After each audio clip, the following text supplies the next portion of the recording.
Hey, brothers and sisters.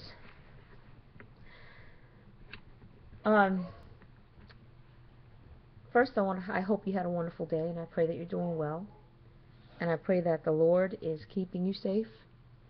And I pray that you're staying away from these false prophets. But anyway, I have some news that might encourage you. Now, let's be clear that only God knows when He's coming. No man, no angels, not even the angels, not even Jesus Christ knows the day nor the hour of the coming of the Lord. Only the Father knows that. So, with that being said, a couple days ago, I had a dream about the rapture. But here's the twist. There's a lot of pre-trib rapture believers. And I went to bed that night with a clear head. I wasn't foaming at the mouth about the rapture or anything like that, because I care more about preaching the gospel of Christ than leading people astray, like what's happening all over YouTube. Yeah, I'm a little full of righteous anger, and because I see so many people liking these comments. But hey, it's their choice at the end of the day, right? As much as I love all the saints, you make your own choices. You're adults.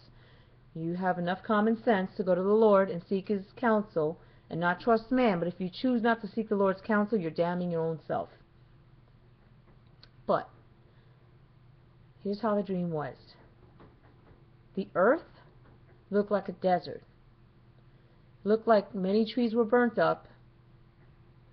And there were people still left alive, but not many. So it looked like a great catastrophe happened. I don't know if it was a war or a comet or the pole shifting, but it was a great catastrophe that eradicated the majority of the population on the planet. I don't know how much. I don't know if it was half or most of it or a quarter, but I know that there wasn't many people left alive.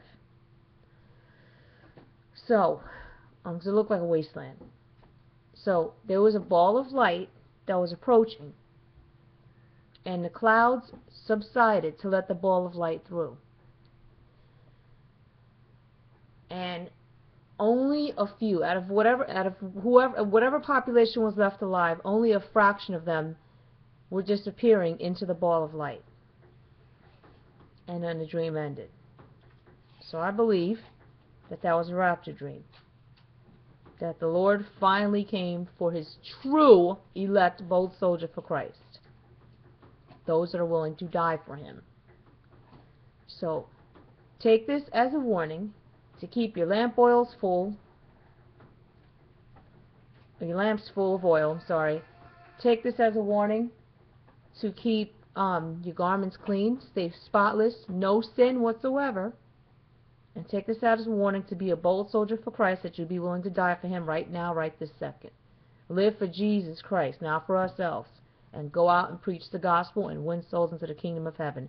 Don't get with these cults on here that are talking about the rapture. Let the Lord figure that out on His own time. Go out and spread the gospel, please, to your friends, your co-workers, those who are willing and make the choice to hear. There's so many souls that need to be saved. And I'm not stating this as fact, because the Lord never delays. The Lord always keeps His promises. But I believe, this is my belief, I believe that the rapture has not happened yet, because there are still so many souls to be saved. Does that make sense? Yeah. Okay? And the Lord is merciful enough to give us some time, even though we don't have much time left, and we are in the last days, and this is the last hour.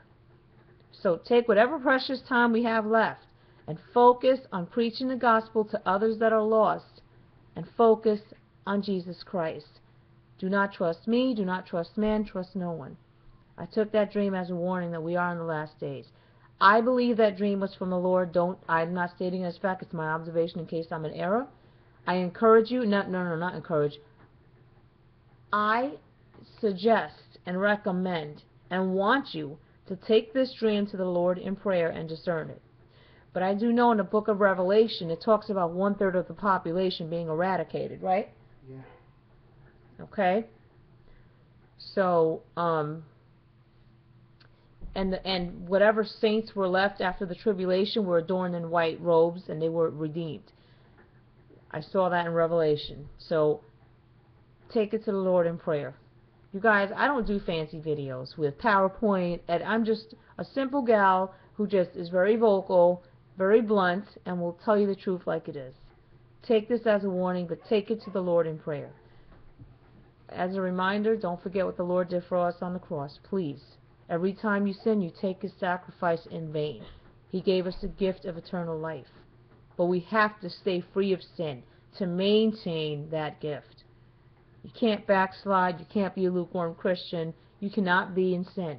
Any sin can land you in hell, and hell's a very real place. Okay? I love you all. I pray you all are well. And please take this to the Lord in prayer. Do not respond to me in an attack mode or debate, because I will just tell you to ask God rather than respond like I've been doing, and I'm going to block you for not discerning it with God first. Okay? That being said, be blessed, stay in the Word, and stay away from these false prophets and teachers.